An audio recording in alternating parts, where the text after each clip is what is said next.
4 विषय आहेत. दुसऱ्या अध्यायामध्ये सुद्धा मुख्यत्वे 4 विषय आहेत. पहिल्या 10 श्लोकाचा जो विषय आहे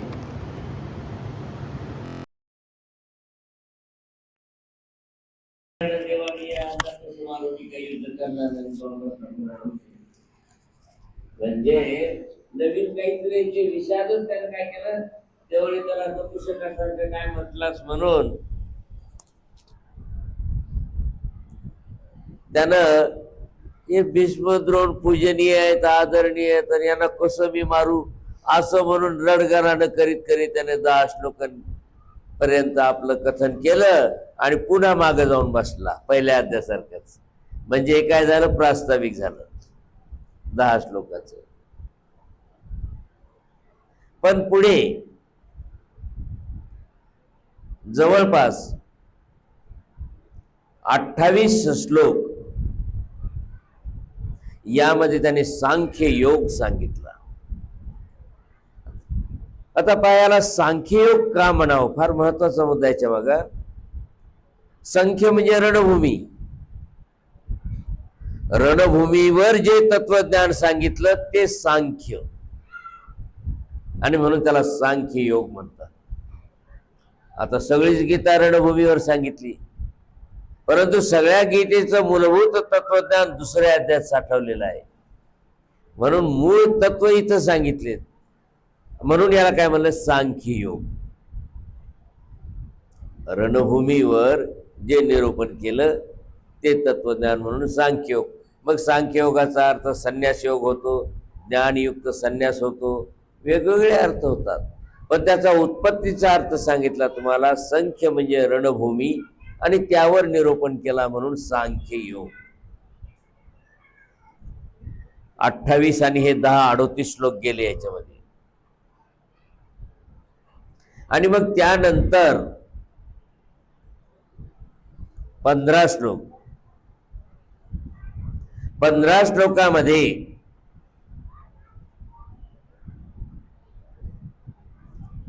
बुद्धियोग, निष्काम कर्मयोग, बुद्धियोग म्हणजेच निष्काम कर्मयोग, असा हा त्या 15 श्लोकामध्ये त्यांनी वर्णन केलेलं आहे.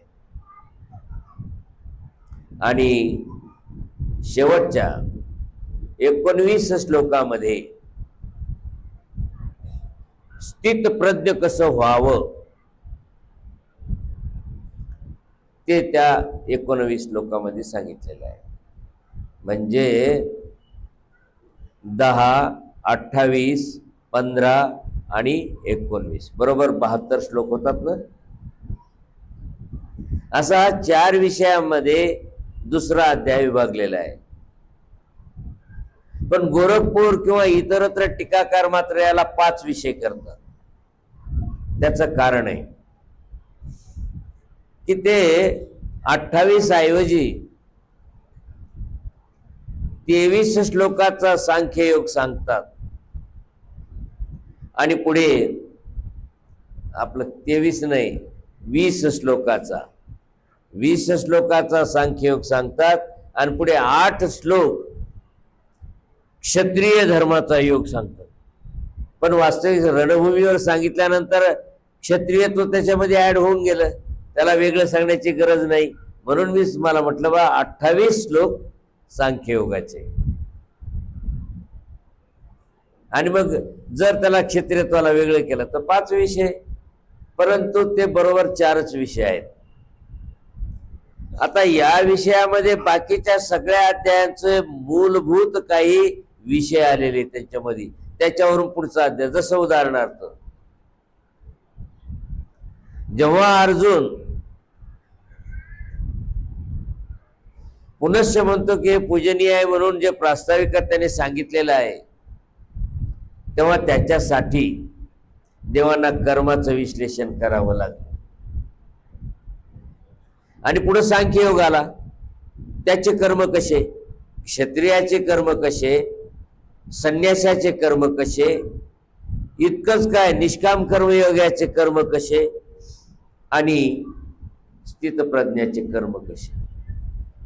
यासाठी त्यांनी 3रा अध्याय कर्मयोग सगळे जनरल, 4थ्या अध्यायामध्ये ज्ञान कर्म संन्यास, ज्ञान सांगितलं, कर्माचा संन्यास सांगितला, आणि 5व्या अध्यायामध्ये नुसतं कर्माचा संन्यास, कर्माचा संन्यास आणि ज्ञान कर्म संन्यास. याच्यामध्ये ज्ञान हा विषय स्वतंत्र घेऊन कर्माचा संन्यास करण्यासाठी ज्ञानाचं लिंक सांगितली. तर 5व्या अध्यायामध्ये सगळ्याच कर्माचा त्याग करायचा असतो, पण काही कर्म ते त्याग करायचे नसतात, म्हणून त्यात त्यानं वर्गीकरण केलं. असे 3 अध्याय त्याचं विश्लेषण आलं. म्हणजे 3, 4, 5 अध्याय गेल्यानंतर 6व्या अध्यायाला ध्यान योग किंवा आत्मसंयम. तर आत्मसंयम का करायचं सांगितलं त्यांनी. 2ऱ्या अध्यायामध्ये स्थितप्रज्ञ व्हायला सांगितलं. आता स्थितप्रज्ञ बुद्धीला स्थिर करायचं तर कसं करावं, म्हणजे आत्मसंयम. म्हणजे पहा, 2ऱ्या अध्यायाच्या स्थितप्रज्ञाला पूरक 6वा अध्याय. आणि मग जे सांख्ययोग सांगितला होता, या सांख्ययोगामध्ये त्यांनी रणभूमीवरचं जे तत्वज्ञान सांगता सांगता जे काही परमेश्वराच्या शक्ती आहेत, ज्ञान आणि विज्ञान, ते त्यांनी 7व्या अध्यायात दाखवलं. आणि 8व्या अध्यायामध्ये देवता वर्ग कसा अक्षर असतो म्हणून अक्षर योग, आणि 9व्या अध्यायामध्ये राजविद्या राजगुह्य म्हणजे अत्यंत निष्कर्षाचं तत्वज्ञान. या 2ऱ्या अध्यायामध्ये शेवटी फायनल काय करायचं, कारण अर्जुन युद्धाला तयारच नव्हता, म्हणून त्याला फायनल सांगितलं बा राजविद्या राजगुह्य गोपनीय. त्यात देवता वेगळ्या आणि त्या देवतेचं कार्य वेगळं, मायेचं कार्य वेगळं. जसं 3ऱ्या अध्यायामध्ये सृष्टी रचना मायेकरी करविली सांगितली, तसं 4थ्या अध्यायामध्ये मी काय करतो ते सांगितलं. पहा कर्म कसे येतं. आणि 5व्या अध्यायामध्ये त्याला पुढं मग दोन्हीचं वर्गीकरण करून 6व्या अध्यायात ध्यान योग, 7व्या अध्यायात आपलं ज्ञान विज्ञान योग, 8व्या अध्यायात अक्षर ब्रह्म योग मायेचा देवतेचा, आणि 9व्या अध्यायामध्ये राजविद्या राजगुह्य सांगून, आता राजविद्या राजगुह्य म्हणजे परमेश्वराच्या बाबतीत आलं, म्हणून परमेश्वराच्या शक्ती त्यांनी विभूती सांगायला सुरुवात केली 10व्या अध्यायामध्ये. परंतु अर्जुनाचा विश्वासच बसेना. असं कसं, पांडवामध्ये अर्जुन तो मी आहे, मी प्रत्यक्ष इथं उभा आहे, आणि देव म्हणतात पांडवा नाम धनंजय मीच आहे. आता काय करावं. अरे बाबा, तुझं एवढं ऐश्वर आहे, तू माझ्याही मध्ये आहे, सगळ्यामध्ये आहे, मग मला दाखवतो का म्हणे. म्हणजे अर्जुनाला वाटलं खरंच आहे, आता आल्या अटीतटीची वेळ, मग हा सूर्य आज दाखवच म्हणे मला, जर तुला दाखवता येत असलं तर. आता हो, म्हणजे एवढ्या शक्ती त्याला दाखवणं अवघड होईल का श्रीकृष्णाला. म्हणजे तुला जर दाखवता येत असलं ना, तुझी एवढं विभूती सांगितलं, दाखवच मला. बरं म्हणले. 11व्या अध्यायामध्ये मग अरे अर्जुना बघच म्हणे, आता तू बी तुला जे वाटायला लागलं ना बघच म्हणे, पण मात्र तुला या डोळ्याने दिसणार नाही, तुला मी दिव्य दृष्टी देतो आणि मग बघ म्हणे, कारण हे चर्मचक्षु. आणि मग त्याला दिव्य दृष्टी दिली आणि त्याला दाखवलं विश्वरूप, आणि मग मात्र इथं त्याला बोध होतो. 11व्या अध्यायामध्ये तो शरण आला. आता तू सांगितलं ते मी करतो म्हणून इथं झाला त्याला बोध. अर्जुनाला बोध या ठिकाणी झाला. आणि बोध झाल्यावर मग त्याला भक्तियोग सांगितला, जो आपण ऐकला, व्यक्त की अव्यक्त. आणि नंतर क्षेत्र आणि क्षेत्रज्ञ म्हणजे या जगाचं त्यांनी 3 टप्प्यात वर्गीकरण केलंय. क्षेत्र म्हणजे शरीर, क्षेत्रज्ञ म्हणजे जीवात्मा. आणि जीव, देवता आणि प्रपंच हे क्षेत्र, आणि परमेश्वर हे क्षेत्रज्ञ. म्हणजे अशा 3 टप्प्यामध्ये त्याने त्याला क्षेत्रज्ञ योग म्हणून सांगितला. आणि 14व्या अध्यायामध्ये हे सगळा बाजार मायेच्या 3 गुणामुळे होतो म्हणून गुणत्रय विभाग योग नाम 14वा अध्याय. आणि 15व्या अध्यायामध्ये प्रत्यक्ष परमेश्वराचं स्वरूप, या जगाचं स्वरूप, देवतेचं स्वरूप त्यांनी त्यात पुढं मांडून 15वा अध्याय त्यांनी तिथं संपला. 16व्या अध्यायामध्ये दैवी आणि आसुरी संपत्तीचे लोक, त्यांचे कार्य कसे, त्यांचे गुणधर्म कसे ते सांगितलं. वर्गीकरण दैवी आणि संपत्ती. दैवी म्हणजे धार्मिक आणि आसुरी म्हणजे सगळे गुंड, वाईट प्रवृत्तीची माणसं. 2 वर्गीकरण केले. आणि 17व्या अध्यायामध्ये श्रद्धात्रय, 3 प्रकारची श्रद्धा. कोणत्याही बाबतीत ज्ञान 3 प्रकारचं, भक्ती 3 प्रकारची, किंवा तपश्चर्या 3 प्रकारची, किंवा दान 3 प्रकारचं. मग याच्यामध्ये सुट्टे सुट्टे विषय 3 घेतलेले आहेत. आणि 18वा अध्याय सगळं सारांश गोळबेरीज संन्यासी. म्हणजे या सगळ्या गीतेला दुसरा अध्याय हा सगळ्यांना पूरक आहे. कोणताही अध्याय घ्या तुम्ही, भक्ती जरी घेतली तरी स्थित प्रज्ञा आलाच, नाही का. म्हणून दुसरा अध्याय हा गीतेचा खरा आत्मा आहे आणि आपण तो आता घेणार आहोत. बाकी सगळे गीतेचे विषय या अध्यायातून निघालेले आहेत. तर मुख्य विषय 4 तुम्हाला मी सांगितले. पैकी पहिला विषय म्हणजे पहिल्या अध्यायामधलाच आशय त्यांनी सांगितला. नाही रे बाबा, हे पूजनीय आहे, त्यांना यांच्यासोबत कसं युद्ध करू, आता तूच बघ बाबा, हे असं होईल तसं होईल. आणि मग पुन्हा रुसून बसला, मी नाही युद्ध करत. असं 10 श्लोकात आलेलं आहे.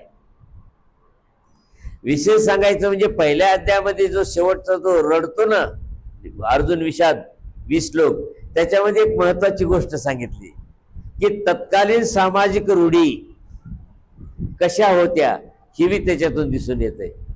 म्हणजे जे आज आपण म्हणतो मेल्यावर पाणी पाजलं पाहिजे, त्याच्या तोंडात काय ते घास कोंबला पाहिजे, नाही काय, पित्र घातले पाहिजे, हे सगळं त्याने अर्जुनाने तिथं वकलं. त्यानं देवा माझे म्हणे लुप्त पिंडोदक क्रिया, अरे माझं पिंडदान पडून जाईल, बंद पडल, पाणी पाजण्याची क्रिया बंद पडल, यांना सगळ्यांना मारल्यानं ते त्यांनी तिथं उक्त केलंय. म्हणजे आपल्याला लक्षात येऊन गेलं की त्या काळात सुद्धा या रूढी होत्या. मग त्याला उत्तर काय दिलं देवाने ते दुसऱ्या अध्यायामध्ये पहिल्या सुरूच त्याला झापलं चांगलं. हे नपुसकाचे विचार आहेत म्हणे, पित्र घालणं, पिंडदान करणं, पाणी पाजणं, सगळे नखरे आहेत म्हणे, हे नपुसकाचे विचार आहेत म्हणे. अशा प्रकारे त्याचं पाणी उतरवलं. पण आम्हाला त्याच्याशिवाय जमतच नाही. कोण सोडतंय सांगा बरं पाणी पाजल्याशिवाय?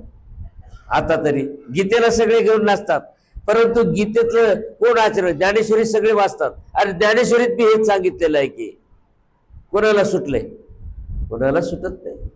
तुम्ही तुमची बडबड करत बसा, आम्ही पक्के आहेत.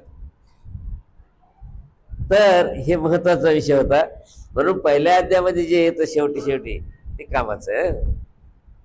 पण असो, आपल्याला फक्त पाहायचं आहे आता की त्या अर्जुनाने जे विचारलंय, मी पिंडदान माझं बंद पडून जाईल, पाणी पाजणं बंद पडून जाईल, पित्र घालणं बंद पडून जाईल, असं म्हणलं, आता कसं करू? त्याचं अर्जुन विषयामध्ये संपलं. आता पहिल्या सुरू त्याच विषयाचं प्रास्ताविक येत असताना त्याला कसं उत्तर दिलं ते आपण पाहूया.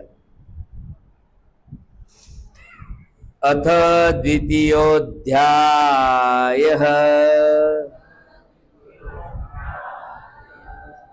संजय उवाच. गीताशास्त्रामध्ये संजयाची भूमिका कशी आली पहा.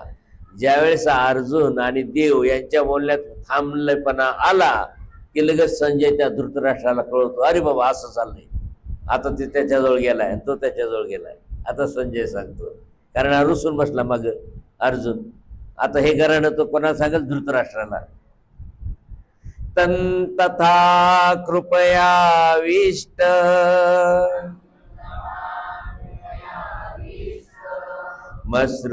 मश्रुपूर्णाकुले क्षणम्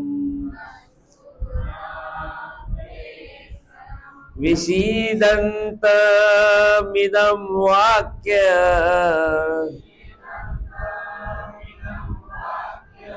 मुवाच मधुसूदन.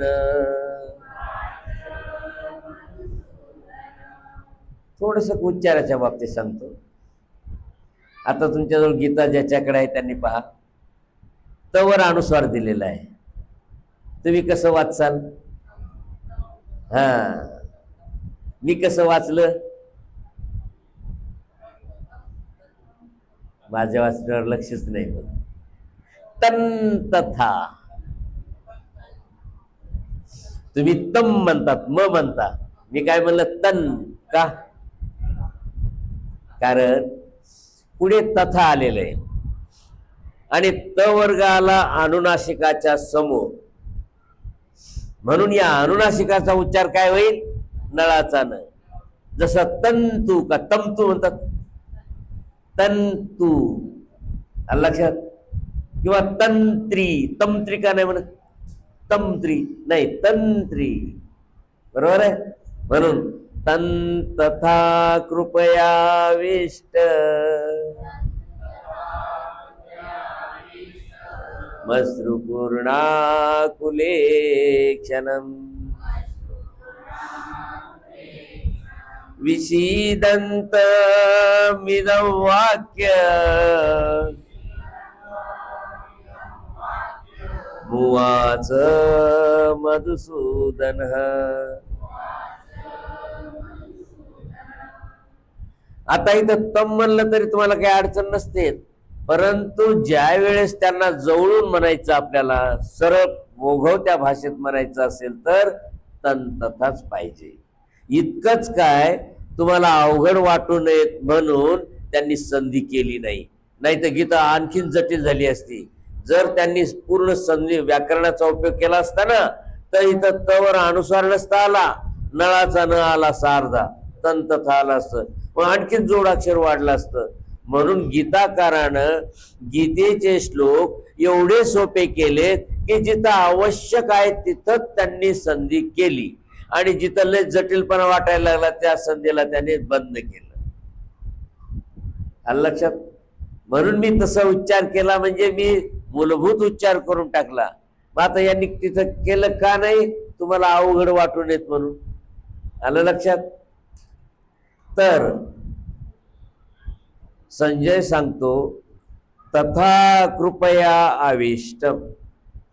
धृतराष्ट्रा, अरे तशा प्रकारे तो ममतेनं व्याकुळ झालेला, ममतेनं लिंपित झालेला, अश्रुपूर्ण आकुल ईक्षणम, डोळ्यानं अगदी व्याकुळ होऊन ज्याचे डोळे डबडबले.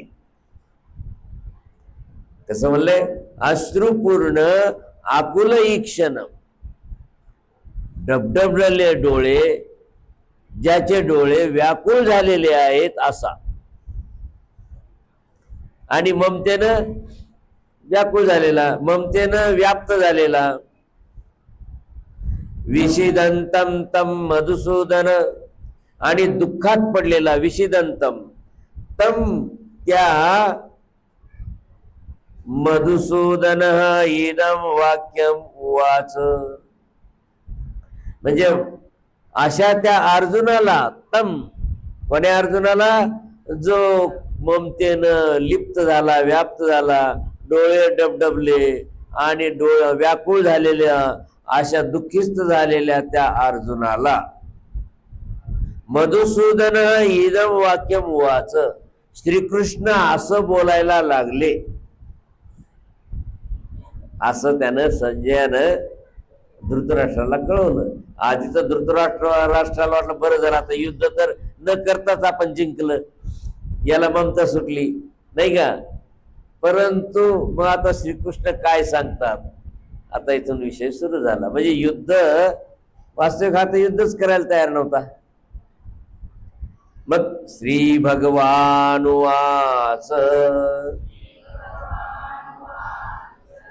कुतस्त्वा कश्मलमिदं विषमे समुपस्थितम्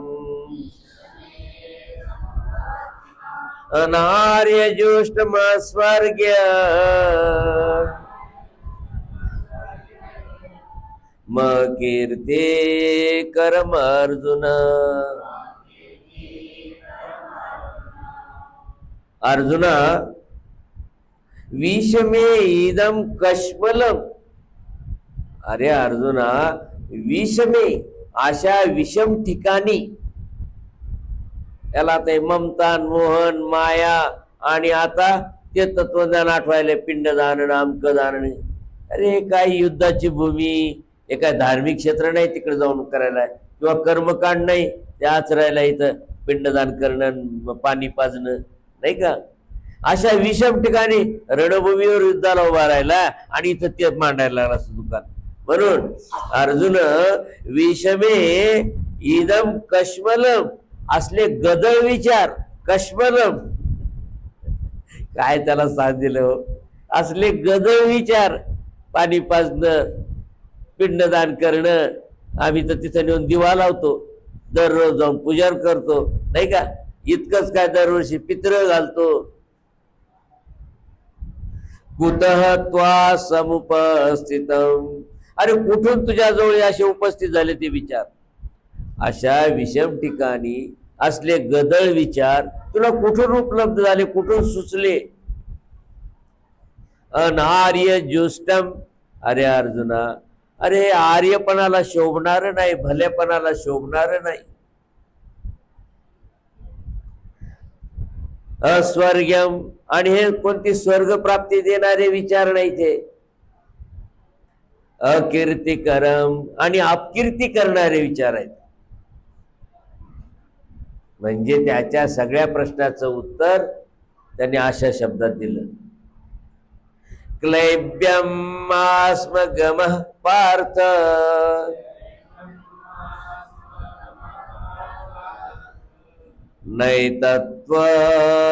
नैतत्त्वयोपपद्यते,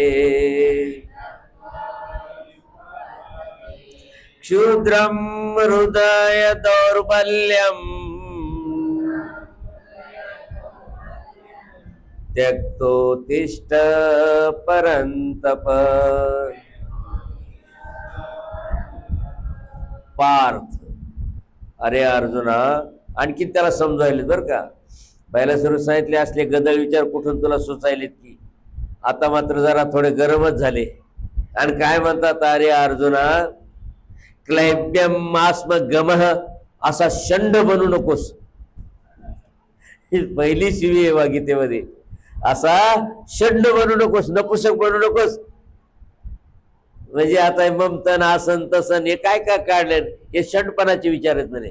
इथं युद्ध खेळायचंय, कुस्ती पशी गेला म्हणायला लागला, नाही नाही हे लय मोठे माणसं आहेत. हे काय झालं तर काय म्हणलंय, क्लैब्यम मास्मगम, षंड बनू नकोस. एतत्त्वेन उपपद्यते, तुझ्या सारख्याला हे शोभत नाही. परंतप, म्हणजे हे परंतपा, म्हणजे अर्जुना, परांतापयती इति परंतप, शत्रूला पीडा देणाऱ्या हे अर्जुना, म्हणजे उपपद तत्पुरुष समास. आमच्या बाई आल्यात का शिक्षिका बाई? नाही आल्या, आज बी नाही. बर बर. तर परंतप, शत्रूला ताप देणाऱ्या अर्जुना, क्षुद्रम, म्हणजे अत्यंत खालच्या दर्जाचे, हृदय दौर्बल्यम, हृदयाची दुर्बलता, भिकारीपणा, त्यक्त्वा, म्हणजे सोडून, उत्तिष्ठ, उभा राहा युद्धाला. म्हणजे शिवी देऊन त्याला सांगितलं, चल होय युद्धाला तयार. आता अर्जुन काय म्हणतो पहा, पुढच्या 8 श्लोकामध्ये पुन्हा त्याचं घरानं ऐकूया आपण. अर्जुन उवाच कथं भीष्ममहं संख्ये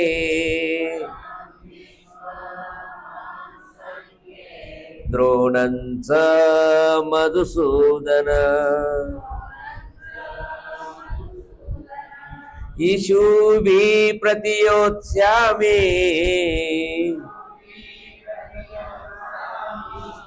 पूजार्हा वरिसूदन.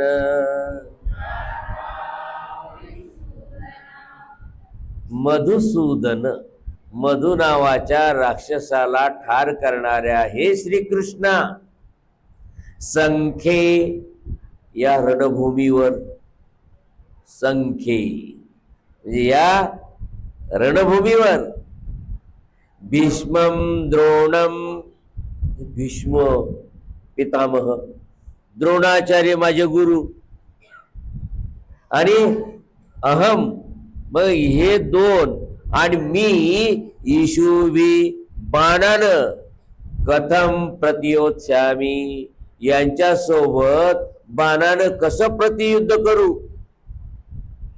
भीष्म आणि द्रोण यांच्यासोबत बाणानं मी कसं प्रतियुद्ध करू. म्हणजे थोडक्यात आजोबा वडिलांना कशी थापड मारू, आता मारामारीची वेळ आली ना, नाही का, कसं मी युद्ध करू यांच्यासोबत. अरिसूदन, अरि म्हणजे शत्रू, सुदन म्हणजे ठार करणाऱ्या, शत्रूला ठार करणाऱ्या हे देवा पूजार्ह हो.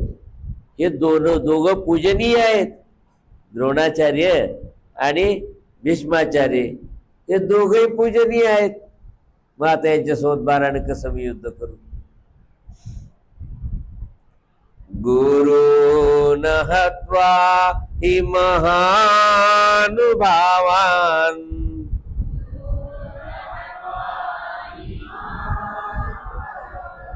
श्रेयो भोक्तुं वैक्षमपि लोके,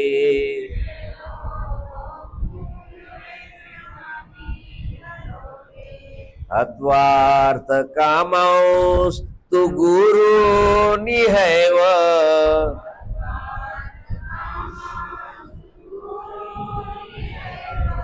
भुञ्जीय भोगान् रुधिर प्रदिग्धान्.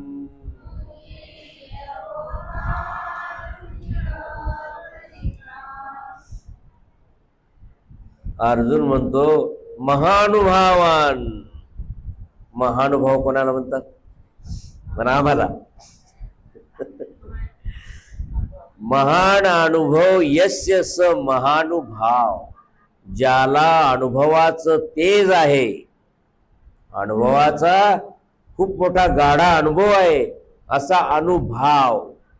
अनुभवाचं गाढेपणा म्हणजे अनुभाव, आणि म्हणून महान अनुभाव म्हणजे महानुभाव. महानुभावान हे कोण आहेत. भीष्मद्रोण हे महानुभाव आहेत.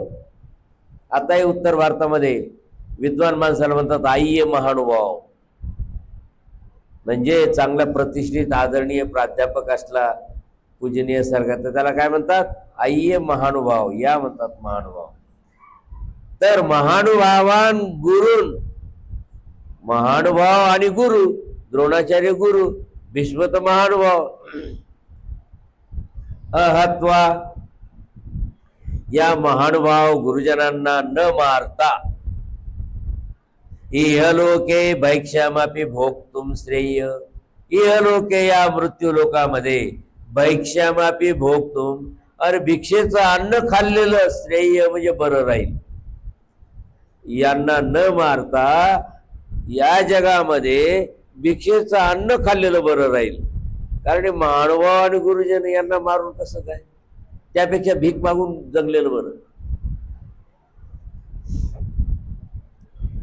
गुरुन हत्वा, या गुरुजनांना मारून, इह या मृत्यू लोकात, रुधिर प्रदिग्धान अर्थकामान भोगान, रक्तानं माखलेल्या द्रव्य आणि वासनाचा भोग एव तू भुंजी, जणू काय तोच मी भोगला असं होईल.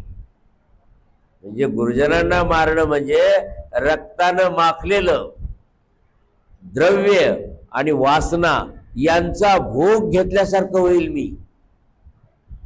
या गुरुजनांना मारून मी उपभोग घेणं म्हणजे असा होईल. कसं की द्रव्यानं माखलेलं द्रव्य, रक्तानं माखलेलं द्रव्य आणि दुसरं काय वासना, कामवासना, ह्या मी भोगल्यासारखं होईल. न चैतद्विद्म कतरन्नो गरियो,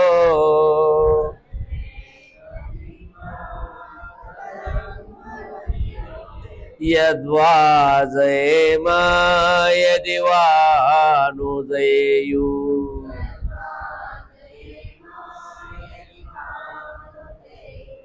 यानेव हत्वा न जिजीविषाम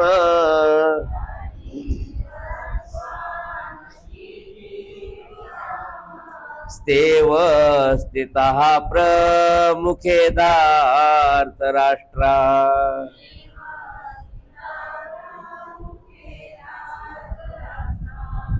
आणि एवढं म्हणला खरा, पण पुन्हा आणखीन प्रांजळ मन त्याचं काय म्हणते पहा.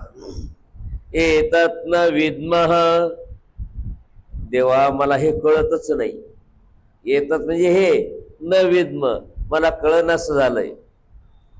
यत कतरम नह गरीय, की यातलं नह म्हणजे आम्हाला, गरीय म्हणजे कोणतं चांगलं आहे. मला हे कळत नाही की याच्यामध्ये मला कोणतं चांगलं आहे. वा जयेम यदि वा न जयेयु, म्हणजे आम्ही जिंकावं का त्यांना जिंकू द्यावं. कसं म्हणलंय, दोन गोष्टी आहेत. एक तर वा जयेम म्हणजे आम्ही जिंकावं का यदि वा न जयेयु म्हणजे आम्हाला त्यांना जिंकू द्यावं. म्हणजे आम्ही जिंकावं का त्यांना जिंकू द्यावं, आपण माघार घ्यावं. कोणतं चांगलं राहील हे मला कळत नाही. यान हात्वा, ज्यांना मारून, न जी जीवी श्याम, आम्ही जिवंत राहण्याची इच्छा करू शकत नाही. जी जीवी श्याम, इच्छार्थ क्रियापदाला पहा. धार्तराष्ट्र एव प्रमुखे, आणि हे सगळे धृतराष्ट्राचे मुलं समोर उभे आहेत युद्धाला. अवस्थित प्रमुखे अवस्थित, माझ्या समोर उभे राहिलेले आहेत. कार्पण्य दोषो पहत स्वभाव,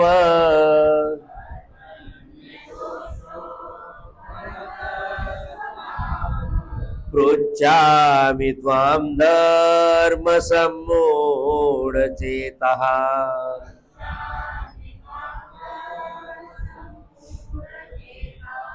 यच्छ्रेयस्यान्निश्चितं ब्रूहि तन्मे,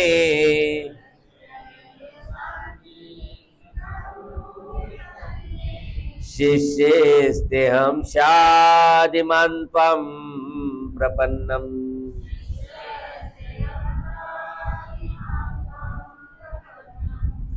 कार्पण्य दोष उपहत स्वभाव, म्हणजे करुणारूपी घाबरलेला जो दोष आहे माझा, त्या दोषामुळं उपहत स्वभाव, माझा जे स्वभाव आहेत ते सगळे विलीन होऊन गेले. माझी मला कळणं झालं काही. कशामुळं? या कृपणतेमुळं, कार्पण्य दोषामुळं. धर्म संमूढ चेता, धर्माच्या बाबतीत दिंगमूढ झालो, काहीच कळलं. धर्म काय ना अधर्म काय, याच्यामध्ये माझं चित्त दिंगमोहित झालं. त्वाम पृच्छामि, देवा मी तुला विचारतो. निश्चितम श्रेय स्यात्, ज्याच्यामध्ये नक्की चांगलं आहे, तन्मे ते मला, ब्रूही म्हणजे मला सांग. कोणतं? की मी जिंकावं का त्यांना जिंकू द्यावं. अहम ते शिष्य, मी तुझा शिष्य झालो. अतः त्वाम प्रपन्नम, म्हणून तुला शरण आलो. माम शाधी, मला उपदेश करा. आता इथं युद्धावर सांगा, रणभूमीवर उपदेश करा.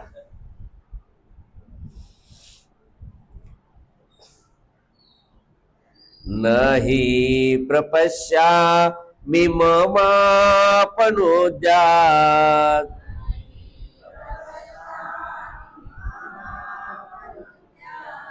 यच्छोकमुच्छोषणमिन्द्रियाणाम्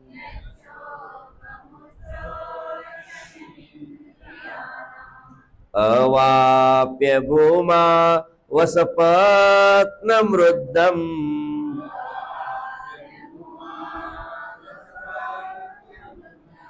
राज्यं सुराणामपि चाधिपत्यम्.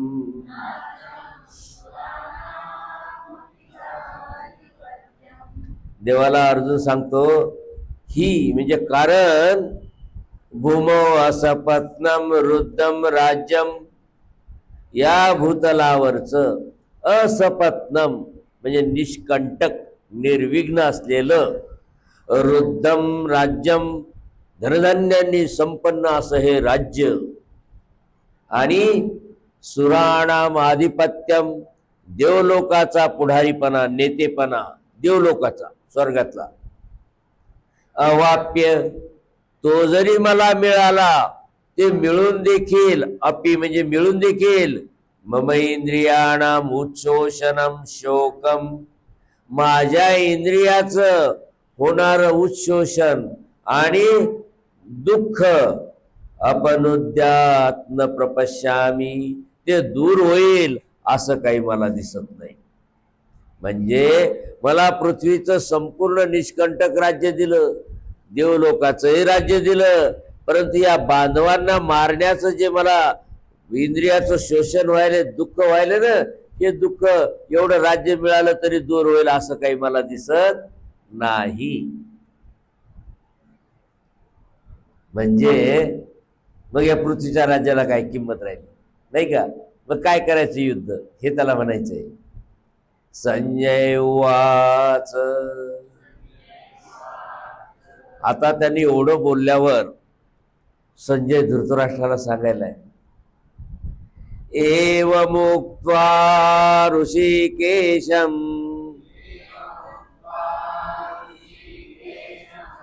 गुडाकेशः परन्तप न योत्स्य इति गोविन्द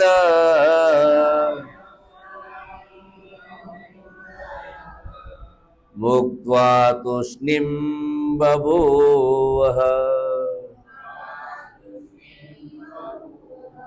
परंतप हे धृतराष्ट्रा, पहा माग परंतप कोणाला म्हणलं होतं? अर्जुनाला नाही का? आता इथं संजय परंतप म्हणतो कोणाला? धृतराष्ट्राला.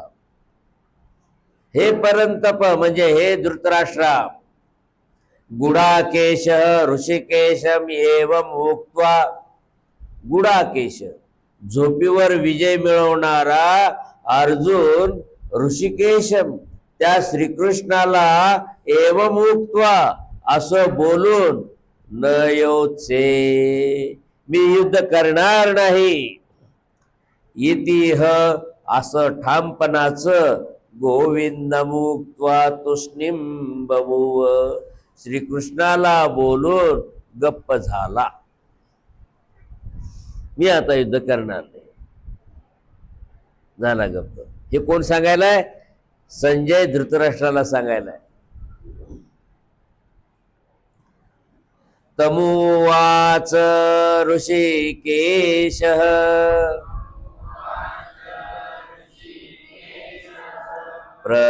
प्रहसन्नीव भारत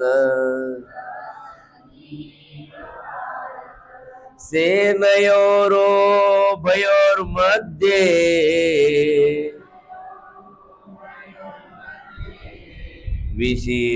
विषीदन्तमिदं वचः.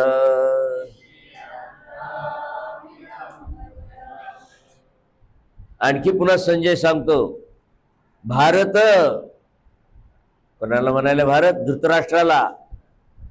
हे भरतवंशी धृतराष्ट्रा, उभयो सेनयो मध्ये या दोन्ही सैन्यामध्ये, विषीदंतम तम त्या दुःखिस्त झालेल्या अर्जुनाला, ऋषिकेश म्हणजे भगवान श्रीकृष्ण, प्रहसन इव इदं वचः वाच मनात हसायला लागले आणि आता त्याला असं बोलायले.